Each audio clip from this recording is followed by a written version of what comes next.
Hi everyone. Today we are talking about transitions. But before we dive in, I'm Catherine Endy, the family life coach, and I help parents of 2 to 10-year-olds feel calmer, more confident, and more connected to their kids so you can actually enjoy parenting and have more fun. So, if you're here, please say hello. And if you have a question about parenting and specifically about conscious parenting, please send me a DM or feel free to email me hello@catherineendy.com. So let's dive right into talking about transitions. So a dad asked me this week, how can we make transitions easier for our 3-year-old?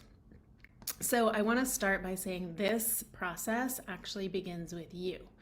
So the first step is to determine what it is that you as the parent need in order to make that a smooth transition. So let's say you're transitioning from playtime to bedtime, which is a particularly hot topic, right? Bedtime is always a challenge, or is often a challenge. It doesn't have to be a challenge, but sometimes it's a challenge. And it is a time of transition from something that your child is enjoying doing to something they might not be as excited about, because kids just want to play and they don't want to stop.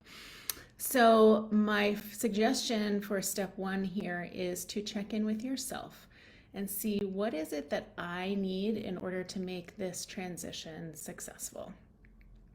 So that might mean that you need to drink a glass of water, or take some deep breaths, or make sure that you go to the bathroom or have a snack. What is it that you need physically and emotionally in order to make the transition go smoothly? So that's step 1, checking in with yourself. What's going to make this transition easier for you?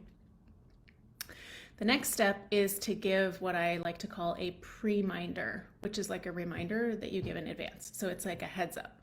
So a pre-minder means giving your child a really clear picture of what they can expect, what's going to happen. So it might go something like this. You might say, hey, sweetie, in about 2 minutes, we're going to pick up the toys, and then we're going to go into your bedroom and pull out your blue pajamas and put them on. And so you're giving a really clear picture of what those steps are, and using very visual language so that your young child can picture, they can form a picture in their mind of what is going to happen next. So acknowledging where they're at. I know you're having fun playing. In a couple minutes, we're going to move on to bedtime and go into your room and get your pajamas and put them on. Keeping this language very simple and also very upbeat, because bedtime doesn't have to be a drag, right? If you bring draggy energy to it, they're just gonna pick up on that. So making sure that your energy is how you want it to be, and that you're bringing that sense of presence and calm energy to the situation.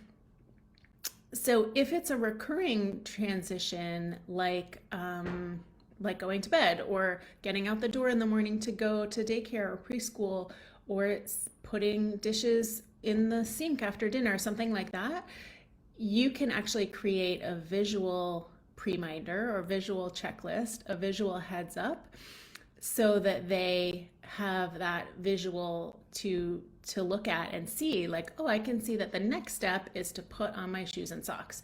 And after that, I'm going to put on my coat. The kinds of things that they do in preschools and daycare settings is often using these visual schedules as a way of helping kids understand what's going to happen next. We sometimes forget that we know what's going on. We know what the next step is. We know that after you put on your shoes, then you put on your coat, then you get your backpack, then you walk to the car. We know that these are the steps, right? And we also know the plan because it's our plan and we made the plan and it lives in our head.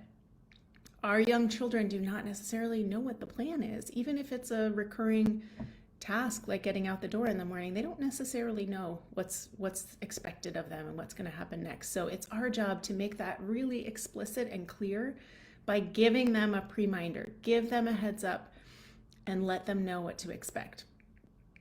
And then finally, make it playful, make it fun. part of being calm and connected is also bringing the language of childhood into the situation. And that means being playful. And that might look like, let's hop like a bunny to your bedroom and find your blue pajamas. Let's see if we can walk those shoes over to the door and put them on.